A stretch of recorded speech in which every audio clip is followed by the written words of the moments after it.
지금은 그 마을을 지나는 길이 생기고 그 산 넘어서 송전으로 가는, 여러분 송전이 어딘지 아시죠? 여기 이동면 송전이요. 그리 가는 터널이 뚫렸는데 우리 그 제 고향에 고초골이라는 마을이 있어요. 고초골. 그래서 고추골이 아니고 고초골인데요. 얼마나 고초가 심한 곳인지 아시죠? 이 사람들은 그 조선 말기에 대원군의 그 천주교 박해를 피해서 깊은 산속으로 들어와서 신앙 공동체를 이룬 마을입니다. 그러니까 김대건 신부가 새남터에서 목이 잘려서 죽었거든요. 그런데 머리를 훔쳐가지고 도망와서 깊은 산속에다가 묻고 거기에서 공동체를 이루고 살았던 마을입니다. 근데 제가 중학교 다닐 때 이 마을 친구들은 학교 성적이나 그 품행이 다른 아이들하고는 전혀 달라요. 아이들이 굉장히 착하고 거친 말도 안 쓰고 공부도 상당히 잘했어요. 그래서 저는 일부러 그 친구들하고 아주 친해지려고 했고, 그리고 자주 그 친구 집에 가서 함께 지내기도 했습니다. 그런데 제가 자주 가서 이렇게 제일 친했던 친구 이름이 임영수라는 친구인데, 그 집에 가면 엄마가 영수야 이렇게 부르지 않고 반드시 아울렌시오 이렇게 부르더라고요. 아울렌시오야 이렇게 부르고, 그리고 저녁 때가 되면 식구들이 다 모여서 함께 미사를 이렇게 하더라고요. 그러니까 외우기도 하고 기도하기도 하고 찬양하기도 하고 그래요. 그런데 이 동네 애들은 유독 이 친구뿐만이 아니라 다른 친구들 역시 발렌시아니 유스티누스니 이런 멋진 이름을 가지고 있었어요. 당시 저는 미국 선교사들이 세운 그 에덴 교회라는 교회, 우리 교회, 동네 교회를 다니고 있었는데, 그 기독교회는 그런 멋진 이름도 없고 좀 촌스럽다, 그런 생각이 들었어요. 그래서 자주 그 천주교회당이 없는 우리 마을이 싫었어요. 그래서 이제 토요일이면 우리 마을에서 좀 많이 떨어져 있는데 그 친구 집에 가서 자고, 주일날이면 그 마을 공소, 그러니까 성당이 없는 마을은 공소가 있어요. 그 공소에서 이제 진행되는 미사에 참여기도 했고, 그 친구들과 같이 거기서 8km 떨어져 있는 그 양지에 가서 성당 예배에도 참석해 보기도 했습니다. 나중에 고등학교에 진학을 하고 이제 거기에서 이동훈 목사님을 만나면서 조금 깊게 성경을 공부하게 되고, 그리고 로마서를 읽다가 거듭나는 경험을 하게 됐습니다. 그리고 지금은 복음의 종이 됐죠. 그런데 아울렌시오라고 불렸던 그 친구, 그리고 그 이름에 걸맞게 행동하려고 했던 그 어릴 적 친구들이 여전히 그리워요. 참 그 친구들을 보면 유스티누스, 발렌시아, 또 아울렌시오, 이런 자기 이름에 걸맞도록 뭔가 좀 다르게 살았던 그 고초골 마을의 친구들이 지금도 그립습니다. 천주교에서는 영세를 베풀면서 성인들의 이름을 딴 세례명을 새롭게 받죠. 그런데 기독교에서는 세례명을 안 줘요. 저는 어릴 때 이게 불만이었습니다. 멋있잖아요. 알렌시아너스 멋있는데 왜 기독교에서는, 개신교에서는 세례명을 따로 주지 않을까요? 개신교는 복음으로 구원받은 모든 그리스도인들을 다 성도라고 부르기 때문입니다. 그래서 요즘은 교회에서 성도님 그러는 게 가장 계급이 낮은 것 같죠. 성도 위에 권찰, 집사, 권사, 뭐 장로 뭐 이렇게 계급이 돼 있는 것 같지만 사실은 성도라는 말이 이건 굉장한 말이죠. 거룩한 물이라는 뜻이잖아요. 그래서 우리 성도 여러분, 우리가 이렇게 말할 때는 우린 거룩한 물이라는 뜻입니다. 참으로 구원받고 교회에 속해 있다면 우리는 분명한 성도입니다. 그래서 가톨릭에서도 발렌시아누스니 유스티누스니 이럴 때 그 앞에 성자를 붙이잖아요.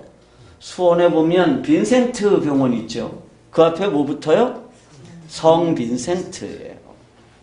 성인이란 이름이죠. 근데 여러분들 앞에 다 뭐가 붙어요? 성이 붙어요. 성. 거룩한 박태현 권사님. 와, 대단한 거잖아요. 그렇기 때문에 우리가 본받아야 되고 따라가야 되는 모델이 누구냐 하면 발렌시아누스나 유스티누스나 아울렌시오 같은 사람이 아니라 바로 오직 예수 그리스도 한 분이시죠. 아멘. 그래서 개신교는 성인을 따로 두지 않고 오직 모든 사람들을 성도라고 부른다는 것을 알게 된 거는요. 사실은 제가 철이 좀 든 뒤입니다. 오늘 이 설교를 준비하면서 내가 그리스도인이라고 하는 이 새로운 이름으로 불린다면 그 이름에 걸맞게 내가 행동하려는 선한 노력을 하고 있는지 다시 한번 나 자신을 돌아봤어요. 우리는 복음으로 말미암아 새로운 신분을 소유한 사람들입니다. 반역자이고 사형수였던 우리가 이제 새로운 생명을 소유함으로써 그리스도에게 속한 새로운 사람이 됐습니다. 그리고 그것이 우리의 신분이죠. 그러면 이 새로운 신분을 가지게 된 앞에 성인이라는 이 신분을 가지게 된 우리는 어떻게 살아야 될까요? 대부분의 사람들에게 물으면 새롭게 착하게 살아야 된다고 그렇게 말하죠. 이 착하게라는 말을 한글로 착하게라고 쓰죠. 착하게가 아니고 착하게 살자 이렇게 쓰죠. 근데 과연 그럴까요? 하나님의 말씀을 통해서 우리가 어떻게 살아야 되는지를 함께 살펴볼 수 있기를 바랍니다. 그래서 2019년도 첫 주일에 과연 우리가 어떻게 살아야 하는가 하는 것을 하나님의 말씀을 통해서 살펴볼 수 있기를 바랍니다. 오늘 우리에게 주시는 하나님의 말씀은 로마서 12장 1절부터 2절까지입니다. 우리는 오늘 이 말씀을 통해서 성경이 말하는 그리스도인의 삶이라고 하는 것은 과연 어떻게 사는 것인지를 함께 살펴보려고 하는 것이죠. 자, 그리스도인의 삶이란 어떤 것일까요? 첫째, 그리스도인의 삶은 예배에서 시작하는 삶입니다. 따라합시다. 그리스도인의 삶은 예배에서 시작합니다. 예배에서 시작합니다. 이거 아주 중요한 얘기입니다. 그리스도인의 삶은 예배에서 시작합니다. 예배에서. 우리가 이미 알고 있는 대로 바울의 서신들은 두 가지로 나뉘어집니다. 어떤 서신이든지 앞부분에는 교리적인 내용들이 설명되어 있고요. 그 다음에 뒷부분은 실천적인 내용들로 설명되어 있습니다. 로마서를 살펴보면 1장에서 11장까지는 교리적인 내용들이 나와요. 즉, 왜 구원이 필요한지, 구원 받기 전에 우리는 어떤 상태에 있었는지, 구원의 방법은 무엇인지, 하나님께서 세우신 계획은 무엇인지, 이런 것들이 1장부터 11장까지 쭉 나오고 있습니다. 그리고 12장부터 16장까지는 실천적인 부분들이 기록되어 있죠. 즉 그리스도인이 된 우리는 어떻게 사는 게 하나님의 뜻을 따르는 삶이냐 하는 부분들을 다루고 있습니다. 이거는 뭐 에베소서나 고린도서나 데살로니가서나 뭐 다 비슷합니다. 다 교리적인 부분과 실천적인 부분들로 나뉘어져 있습니다. 그런데 우리가 먼저 주목해야 되는 것이 한 가지 있습니다. 그것은 하나님께서 로마서 12장을 시작하시면서 예배의 문제를 가장 먼저 거론하신다는 겁니다.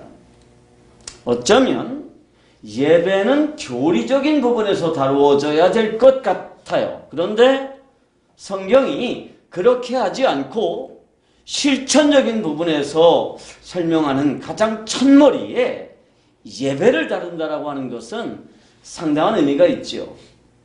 그것은 그리스도인의 삶이 예배에서 시작한다는 것을 의미하는 겁니다.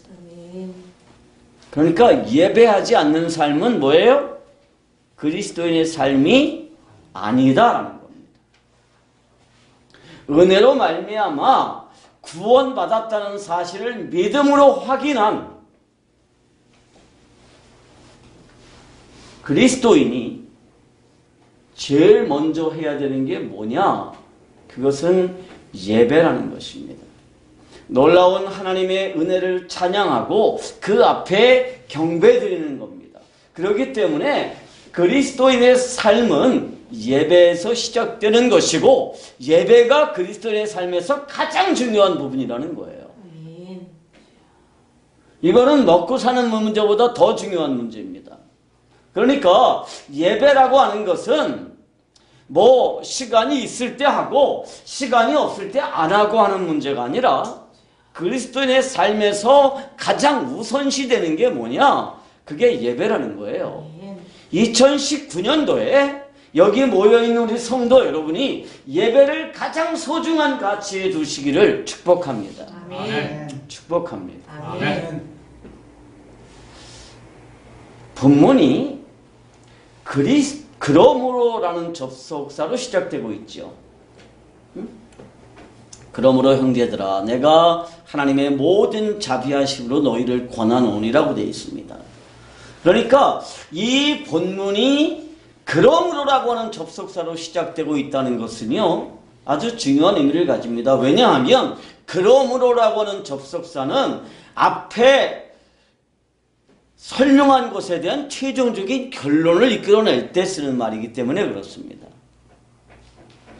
오늘 이순득 사모님이 머리를 이상하게 잘랐습니다. 젊어 보이도록.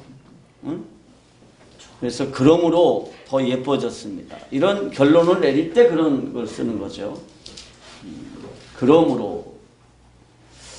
이 그러므로가 가리키는 것이 무엇인가에 대해서 두 가지 해석이 있을 수 있는데요. 우선 첫 번째는 전체 교리적인 부분을 가리킨다고 볼 수 있습니다. 다시 말하면 1장부터 11장까지 설명한 교리적인 부분들을 다 확인하고 이제 마지막 결론을 이끌어내는 것입니다.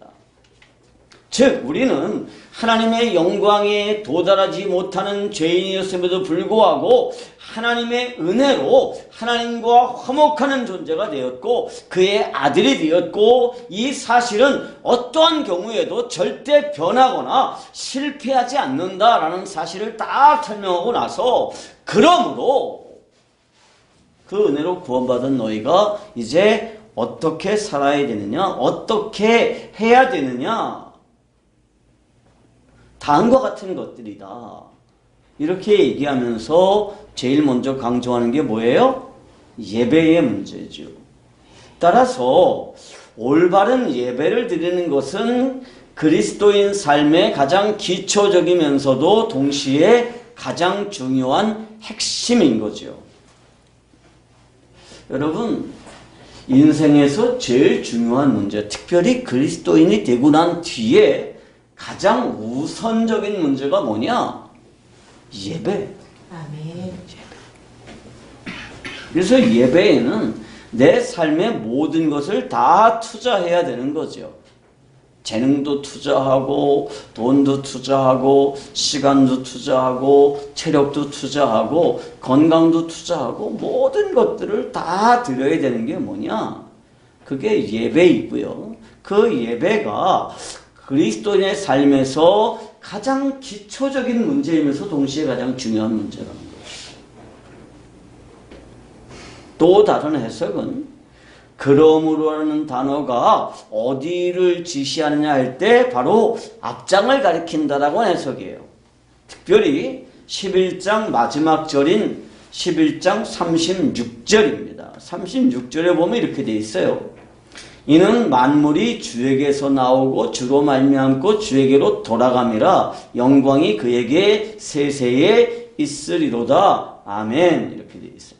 다시 말하면 하나님께서 우주를 창조하셨고 다스리시고 결국 모든 우주가 그의 품 안으로 돌아가기 때문에 우리가 예배를 드리는 게 당연하다는 거예요. 아멘. 그래서 예배는 그리스도인들만 드리는 것이 아니라 사실은 모든 사람들이 하나님께 예배를 드리는 게 당연한데 이 당연한 것을 하지 않는 결과가 뭐예요? 그 결과에 대해서는 더 이상 설명할 필요가 없는 거죠. 그런데 어떻게 해석을 해도 한 가지 동일하게 변하지 않는 게 있습니다. 그러므로 이 모든 일이 결국은 나에게 무엇으로 확인되느냐? 그것은 하나님 앞에서 올바른 예배를 드려야 한다는 것입니다. 하나님께서 모든 우주의 창조주이시고 우주의 지배자이시고 그리고 모든 우주가 결국 하나님께로 돌아가기 때문에 모든 사람들이 하나님을 예배하는 게 당연하지만 그러나 세상은 하나님을 예배하지 않습니다. 그런데 우리는 그 자리에서 하나님의 은혜로 구원을 받았고 그 하나님의 은혜로 말미암아 하나님의 백성이 되었기 때문에 이제 하나님 앞에 올바른 예배를 드릴 수 있다는 것입니다. 아멘. 여기에 예배의 중요성이 있습니다. 그러니까 예배는 마지못해 하는 그런 귀찮은 의무가 아니에요. 내가 괜히 예수 믿어가지고 주일날만 되면 교회 가야 되고 그거 아니에요. 제가 어제 밤부터 오늘 새벽까지 완전히 잠에 취했었어요. 어제 8시 한 반쯤에 서재에서 설교 원고 쓰고 너무너무 피곤해가지고 잠깐 침대에 누웠는데 깊이 잠이 들었나 봐요. 아내가 와가지고 막 깨우더라고. 좀 일어나 보라고. 그 아내는 내가 혹시 뇌졸중이 왔나 걱정이 된다. 그래서 일어나 보라고. 옷도 그대로 다 입고 양치도 안 하고 양말도 신은 대로 잤어요. 11시까지 잤어요. 11시에 자서 일어나서 양치질하고 다시 한번 예배 준비 또 하다가 1시 반쯤 돼서 또 잤는데 세상에 8시 15분까지 잤어요. 근데 문제는 내 손자가 금요일이면 우리 집에 와서 자는데 주일날 아침 8시 15분까지 큰딸 집에 데려다 줘야 돼요. 그래야 큰딸이 데리고 교회를 가는데 8시 16분에 전화가 올려가지고 받아보니까 큰딸이에요. 지훈이 왜 안 와요? 그래서 야 우리 지금 일어났다. 그랬더니 이 녀석이 울고 불고 왜 안 깨웠냐고 할아버지 나쁘다고. 그래서 할아버지가 교회까지 데려다주면 되잖아. 그래서 우리 집에서 30분 걸려요. 그래서 걔네 교회까지 데려다주고 왔어. 데려다주고 왔는데 가면서 계속 눈물을 툭툭 흘리는 거예요. 교회 눈나는 거죠. 눈물을 뚝뚝 달깃돌같이 흘리면서 엄마한테 계속 전화를 하는 거야. 저기 그 주일학교 뭐라죠 공과책 그거를 엄마가 가지고 와야 되는데 엄마가 전화를 안 받는다고 막 그래요. 그래서 우리 손자들이 정말 예배를 소중하게 여기는구나. 늦지 않으려고. 그렇게 할아버지한테 화를 내고 눈을 부라리고 눈물을 뚝뚝뚝 흘리고 그래서 오늘 교회에다 데려다 줬어요. 여러분, 우리가 예배를 우리 인생에서 가장 소중한 가치로 여길 때, 그럴 때 뭐가 되느냐? 비로소 성도의 삶이 시작이 된다는 거예요. 우리가 성도가 되었다 그러면 적어도 예배가 가장 소중한 가치로 인정이 돼야 되는 거죠. 결국 그리스도인의 삶은 예배에서 시작되고 마침내 예배에서 끝나게 될 거예요.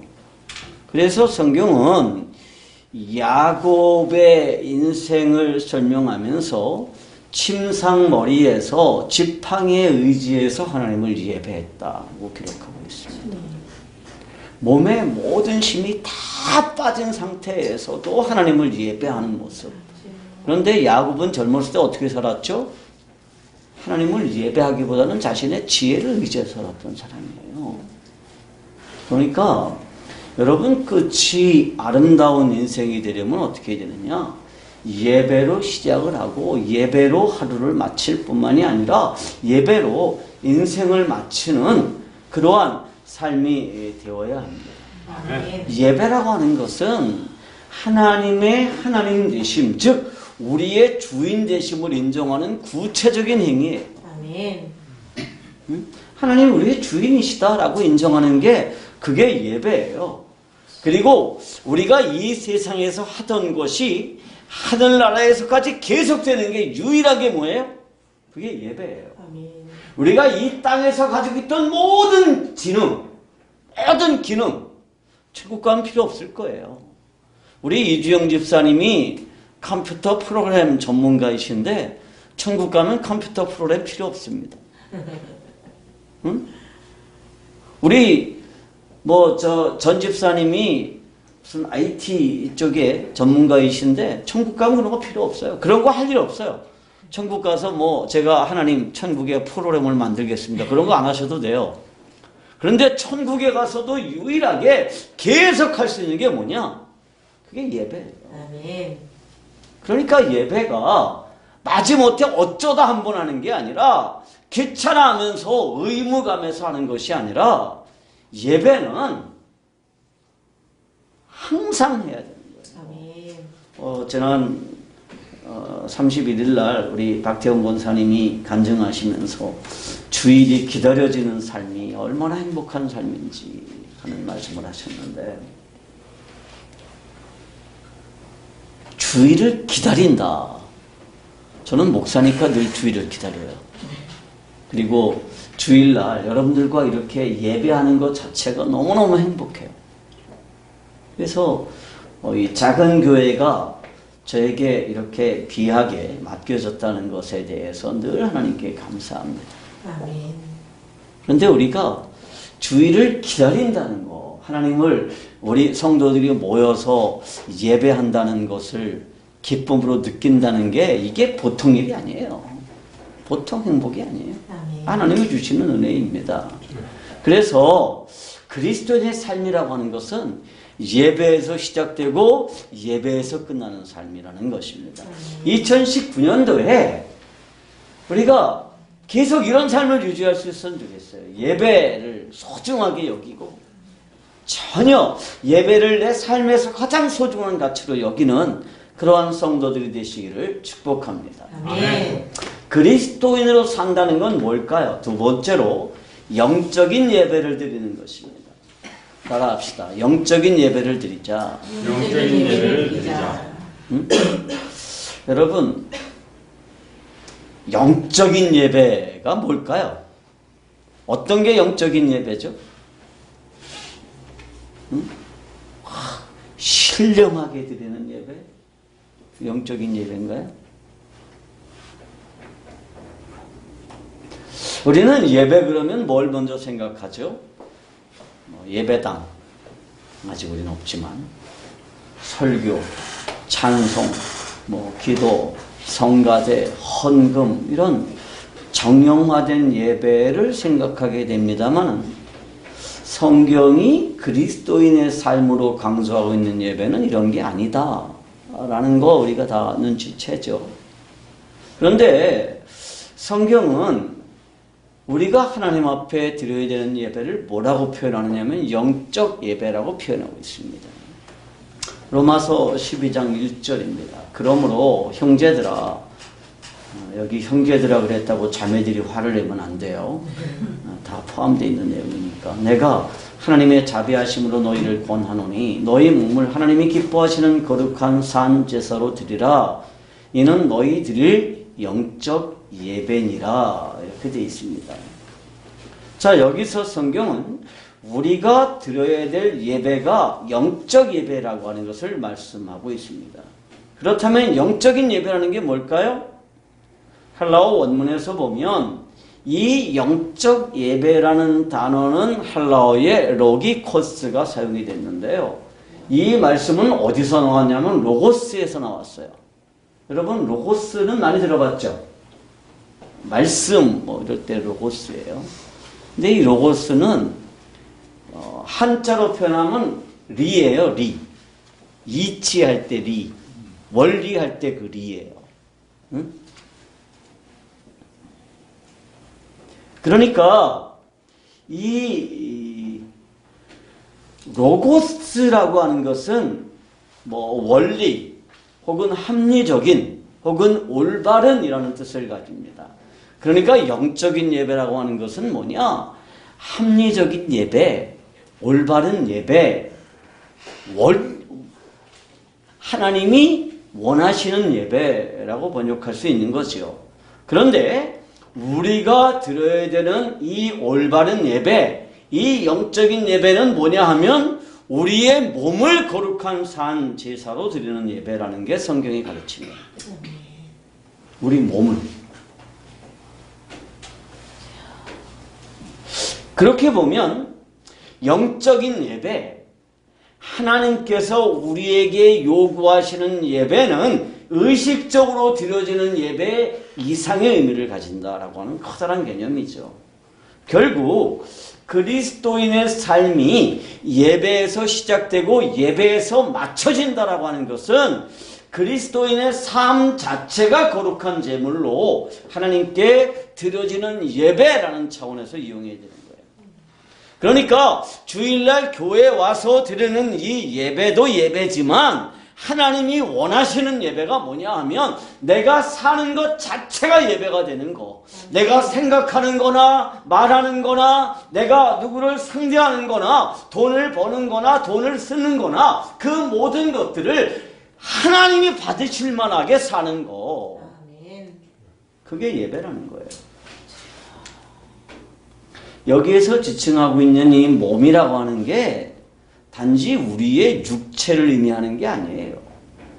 그것은 우리의 전 인격을 포함하는 개념입니다. 따라서 우리가 하나님께 드려야 될 예배는, 우리가 하나님께 드려야 될 산 제사는 뭐냐? 우리의 인격 전체를 드리는 거고 생명 전체를 드리는 것입니다. 그렇습니다. 우리가 참으로 드려야 될 예배는 우리의 삶 자체를 드리는 것입니다. 우리의 삶을 하나님이 받으실 만한 거룩한 산 제사로 드리는 것입니다. 아멘. 그것이 하나님께서 요구하시는 합리적인 예배예요. 아멘. 교회 나와서 예배당에 앉아있을 때는 성도이고 밖에 나가면 똑같은 사람이고 그런 게 아니라 어디에 있든 우리가 하나님의 성도다운 삶을 살아내는 것, 그게 우리 몸을 하나님께서 기뻐하시는 영적인 예배로 드리는 그러한 삶이라는 것입니다.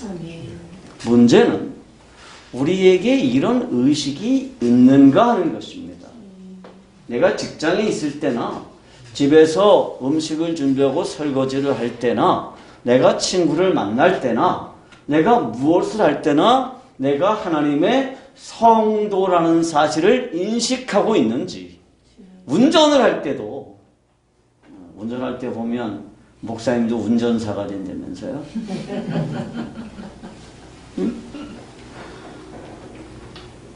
왜 운전할 땐 그렇게 화들을 잘 내죠?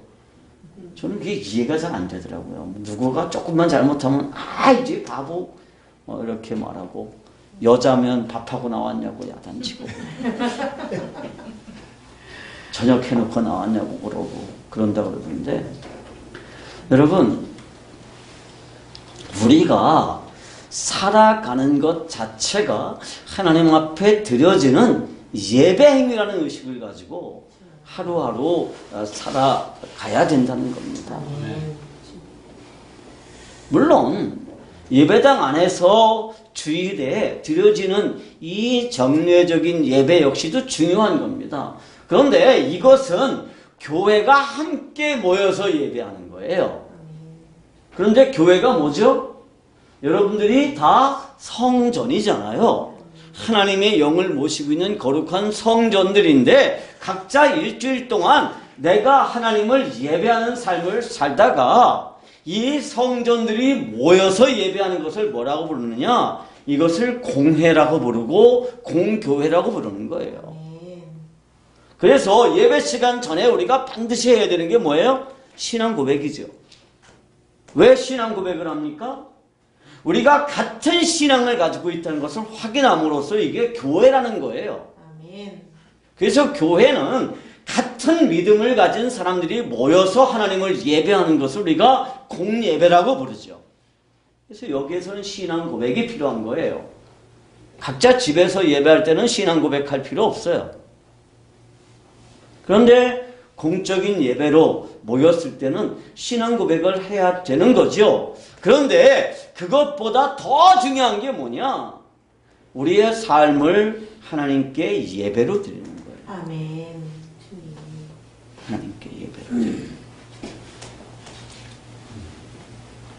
그리스도인인 우리의 삶의 부분을 다루면서 성경이 예배의 문제를 가장 먼저 말씀하시는 이유가 뭐예요? 그리스도인의 삶은 그 삶 자체가 예배가 되어야 된다는 것입니다. 2019년도에 우리가 늘 명심해야 될 게 이거예요. 내 삶이 예배가 되게 하자. 따라합시다. 내 삶이 예배가 되게 하자. 예배가 되게 하자. 자, 여러분들 다 따라했어요. 안 하면 이제 거짓말이야. 그리스도인의 삶이란 뭐냐? 세 번째로, 이 세상에서 하나님이 기뻐하는 삶이 무엇인지를 입증하는 것입니다. 따라합시다. 하나님이 기뻐하시는 게 무엇인지 입증하자. 그게 그리스도인의 삶. 삶 자체가 예배로 드려지기 위해서 우리가 해야 되는 일이 뭘까요? 아니, 어떻게 그 일이 가능한 것일까요? 오늘 우리가 읽었던 이 본문은 두 가지를 얘기하고 있어요. 소극적인 방법과 적극적인 방법입니다. 소극적인 방법이라는 게 뭐예요? 무엇을 하지 말고, 그죠? 그게 소극적인 거, 하지 마라. 그게 소극적인 거고, 적극적인 건 무엇을 해라. 이런 거죠. 한서야, 게임하지 말고, 그죠? 그건 소극적인 방식이에요. 적극적으로는 공부 열심히 해라. 그게 적극적인 거예요. 그런데 소극적인 방법으로는 성경이 말하는 게 뭐냐? 우리가 우리 삶이 예배가 되기 위해서는 첫째로 이 세상을 본받지 말라는 거예요. 이 세상을 본받지 마라. 그리고 적극적인 방법으로는 뭐예요? 하나님의 뜻을 분별하라 라는 거예요. 그런데 사실 이 두 가지는 모두 뭐로다 귀결되느냐 하면 변화를 받으라는 말로 귀결이 돼요. 그러니까 우리말 성경에는 2절이 모두 한 문장으로 표현되어 있는데요. 이것이 사실은 원문에는 두 문장으로 되어 있습니다. 이것을 그대로 직역하면 이렇게 돼요. 2절입니다. 12장 2절. 그리고 너희는 변화를 받아 마음을 새롭게 회복해서 이 세상을 따라가지 말라. 하나님의 선하시고 기뻐하시고 온전하신 뜻이 무엇인지 분별하기 위해서입니다. 조금 의역을 하면 하나님의 선하시고 기뻐하시고 온전하신 뜻이 무엇인지 분별하기 위해서 너희는 변화를 받아 마음을 새롭게 회복해서 이 세상을 따라가지 말라. 이렇게 의역할 수도 있죠. 결국 여기에서 가장 중요한 게 뭐냐 하면 변화를 받는다는 거예요. 무엇으로부터의 변화입니까? 이 세상을 본받는 것으로부터의 변화입니다. 여기에서 본받다라고 하는 단어는 무엇에 따라서 자신을 비슷하게 꾸미다라는 뜻을 가져요. 그러니까 다시 말하면 세상을 따라가는 것입니다. 그런데 여기서 자신을 변화시키라는 거예요. 그러면 우리말로 볼 때 변화하다라는 말은 명사일까요? 동사일까요? 변화하다. 동사예요? 명사예요? 우리말로는 동사 같죠? 그런데 헬라어에서는 이게 명사예요. 왜 명사로 쓰여졌을까요? 이미 너희는 뭐한 존재이기 때문에 변화되어 있는 존재이기 때문에. 우리는 이미 변화되었습니다. 변했기 때문에 이 세상의 틀에 맞지가 않아요. 왜 예수 믿는 사람이 세상에서 살기가 힘드는 줄 아세요? 이미 변화되었는데 세상이라는 틀에 맞지를 않아요. 여기다 집어넣으려고 그러면 고통스러워요. 그게 우리예요. 그게 성도예요. 변화되었습니다. 그래서 이미 세상 속에 맞지가 않는데 억지로 여기 맞추려고 되면 어떻게 될까요? 그럼 트러블이 생기는 거예요. 그럼 우리 어떻게 살아야 될까요?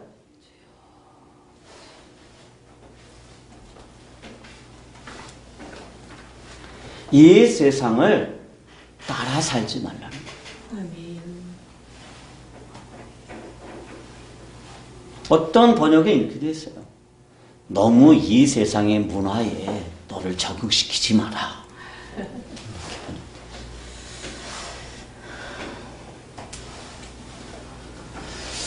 우리가 이미 변화되었기 때문에 이 세상에 맞추려고 다시 나를 변화시킬 수는 없어요. 이 세상에 나를 맞추려고 억지로 나를 꾸밀 필요가 없다는 거예요.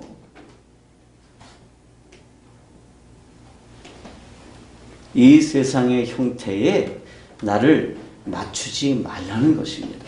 결국 우리가 우리의 몸으로 하나님께 거룩한 산 제사를 드리려면 먼저 이 세상의 일반적인 삶에 따르지 않는 것으로부터 시작되는 것입니다. 이 세상의 삶의 일반적인 형태, 방식, 목표, 이거를 따라가는 한 우리는 절대로 하나님이 기뻐하시는 거룩한 산 제사로 우리의 몸을 드릴 수가 없다는 거예요.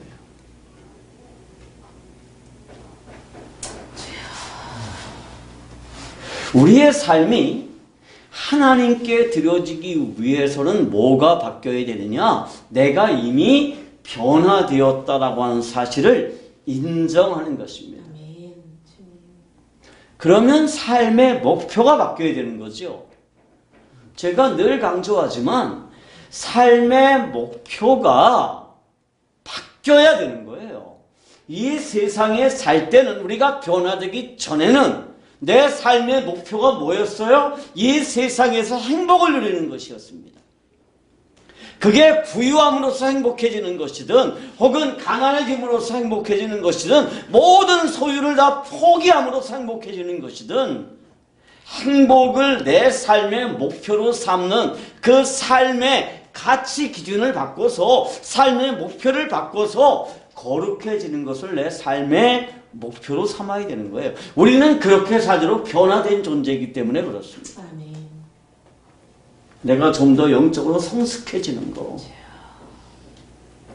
그게 내 삶의 목표가 되어야 되는 거예요.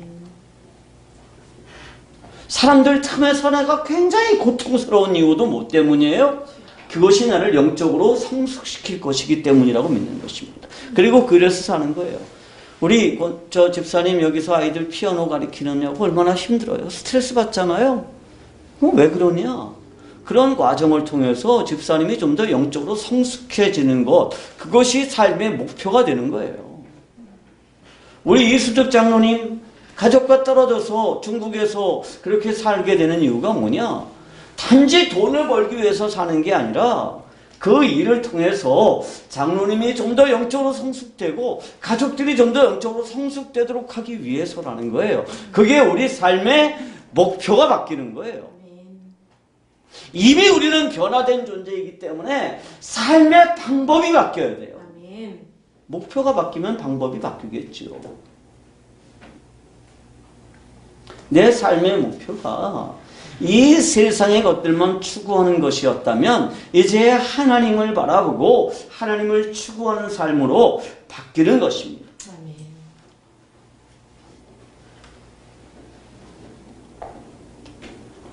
예전에는 이 세상에서 행복하게 사는 게 목표였어요. 어떤 사람은 행복해지기 위해서 더 많이 소유하려고 그러고 반대로 어떤 사람은 행복해지기 위해서 소유했던 것들을 버리기도 했습니다. 실제로 가능한지 모르겠는데 하여튼 법정이라는 중이 늘 그 말했죠.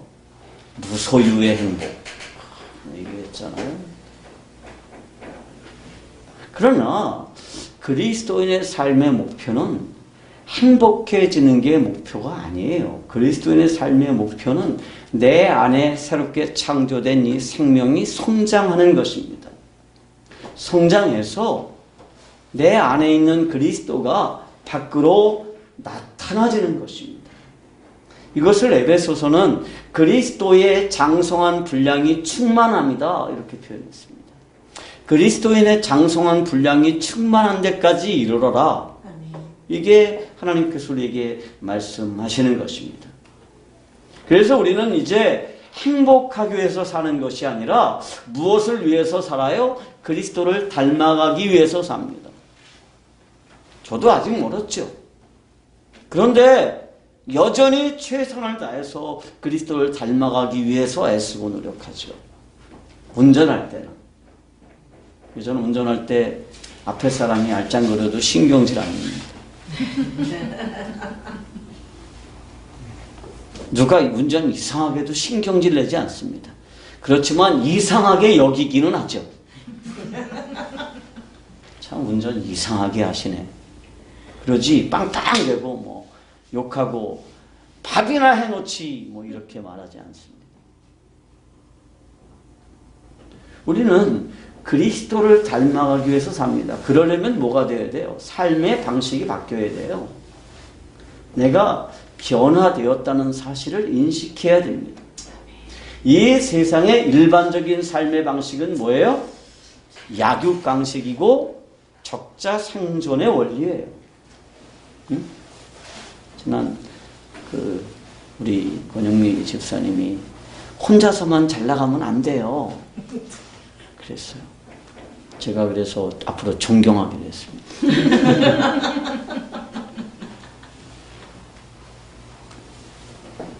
이 세상은 적자 생존, 약육 방식 이게 지배하잖아요. 그런데 우리가 그리스도인이 되었고 우리의 삶이 하나님 앞에 예배가 되려면 어떻게 해야 되느냐? 그 삶의 방식을 바꾸라는 거예요. 주님께서 그러한 삶을 사셨죠. 그리고 그것을 증명해 보이셨습니다. 그리고 우리에게 가르쳐 주셨습니다. 주님의 위대한 산상설교들은 모두 이 세상에서의 삶의 원리나 방법과는 전혀 다른 것들입니다. 주님의 가르치심은 적자생존의 원리에서 보면 패배의 원리예요. 그죠? 너희들은 다 패배자가 되라. 그런 원리예요. 오른뺨 때리면 왼뺨도 되고, 오른뺨을 때렸으면 상대방의 이빨을 아작내야지. 근데 예수님 오른뺨 때리면 왼뺨도 때려요. 한 대 더 때려주세요. 이렇게.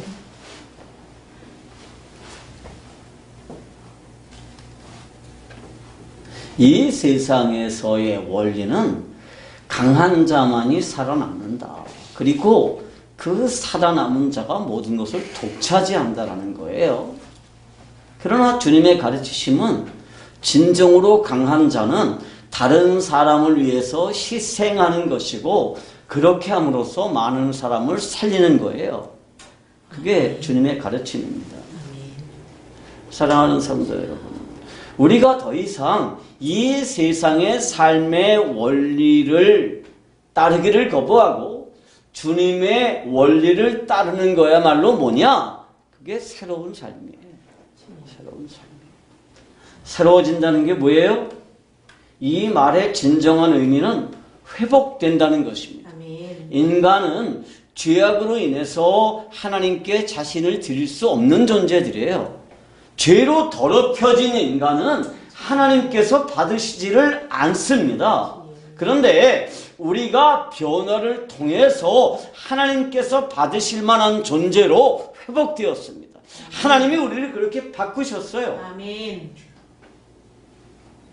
그런데 우리가 변화를 받아서 회복되어야 될 이유가 뭡니까? 우리가 회복을 완성해야 될 이유가 뭐예요? 그것은 하나님의 뜻을 분별하기 위해서입니다. 다시 본문으로 돌아갑니다. 본문은 두 개의 문장으로 되어 있습니다. 12장 2절이에요. 역시 우리말 성경에는 나타나지 않습니다만 이 두 개의 문장은 헬라어의 에이스라고 하는 접속사로 연결이 되어 있습니다. 이 에이스라고 하는 단어는 여러 가지 의미를 가지지만 가장 일반적인 용도가 영어의 for라고 하는 것과 같습니다. 무엇을 위하여라는 뜻이죠. 다시 말하면 너희가 변화를 받아서 회복되어야 하는데, 왜냐하면 하나님의 뜻을 분별하기 위해서라는 거예요. 왜 우리가 변화되어야 됩니까? 왜 우리가 변화되었습니까? 하나님의 뜻을 분별하기 위해서입니다. 그래도 역시 의미가 좀 애매하죠. 문제가 있습니다. 여기에서 삶의 변화하고 하나님의 뜻을 분별하는 것 사이에 의미가 잘 연결되지 않기 때문이에요. 그런데 이것은 아주 간단하게 해결할 수가 있습니다.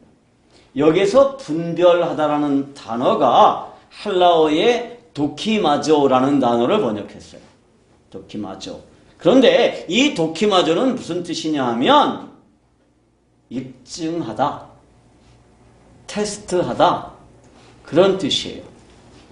그러니까 우리말 성경에서 하나님의 선하시고 기뻐하시고 온전하신 뜻이 무엇인지 분별하도록 하라라고 할 때 이 분별이라는 단어는 하나님의 선하시고 기뻐하시고 온전하신 뜻이 무엇인지 입증해내라라는 뜻이에요. 즉 우리는 변화되어진 삶을 통해서, 내가 삶의 방식을 통해서, 삶의 목표를 통해서, 이게 변화되어졌다는 것을 통해서 뭐 해야 되느냐?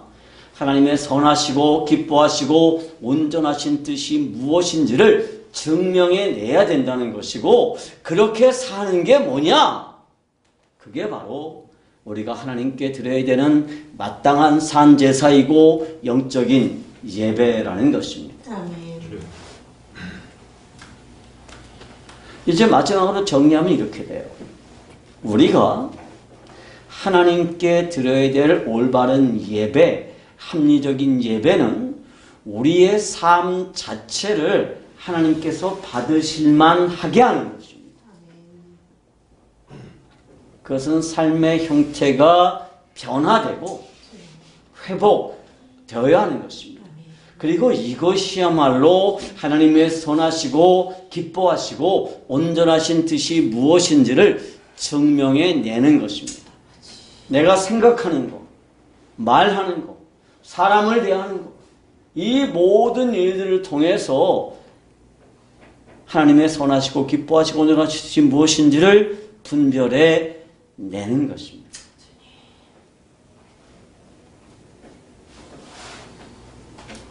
다시 말하면 우리가 사는 모습, 내 삶의 목표, 내 삶의 방식을 보면서 이 세상이 하나님의 선하시고 기뻐하시고 온전하신 뜻이 무엇인지를 알 수 있도록 살라는 거예요. 알 수 있도록. 오늘 아침에 예배당에 나오는데 주차장으로 나오고 있는데 몇 층에 사는 사람인지 모르겠어요. 하여튼 우리 같은 라인에 사는 사람이 엘리베이터에서 내리더니 인사를 하면서 교회 가시죠? 어제 저녁에 어떤 분이 들어오는데 제가 뭐 사과를 누가 줘서 이렇게 안고 들어오고 있는데 어떤 분이 엘리베이터 올라가기 전에 그 현관문부터 우리 키가 있잖아요. 그 번호를 쫙 눌러가지고 열어주고 또 우리 집으로 들어오려면 또 방화문을 또 열어야 되는데 손에 들고 있잖아요. 그러니까 문을 탁 열어주면서 101호에 사시죠? 예. 목사님이시죠? 예. 아유 감사합니다. 내가 목사라는 사실을 주변 사람들이 다 알아요. 내 아내가 하도 해가지고. 그래서 거기서는 내가 목사답게 행동하지 않으면 안 돼요. 목사님이라 그러면서 맨날 큰 소리로 부부싸움이나 하고 그러면 어떻게 되겠어요? 안 되는 거죠. 그러니까 내가 행동하는 거, 내가 말하는 거, 이 모든 것들이 저렇게 사는 게 하나님의 선하시고 기뻐하시고 온전하신 뜻이야. 저렇게 살아야지. 라고 사람들이 할 수 있도록 살라는 거예요. 그게 영적인 예배입니다. 그게 영적인 예배예요. 그러니까 우리가 날마다 삶이 뭐 하는 거냐? 예배하는 삶입니다. 이제 2019년 새해가 밝았습니다. 변화된 존재로서 변화된 삶을 사시기 바랍니다. 아멘. 이 세상의 방식을 따르지 맙시다. 오히려 주님의 방식을 따르십시다. 그게 십자가의 방식이에요. 남을 위해서 내가 희생하는 방식입니다. 우리 주님께서 말씀하셨습니다. 누구든지 나를 따라오려거든 자기 십자가를 지라.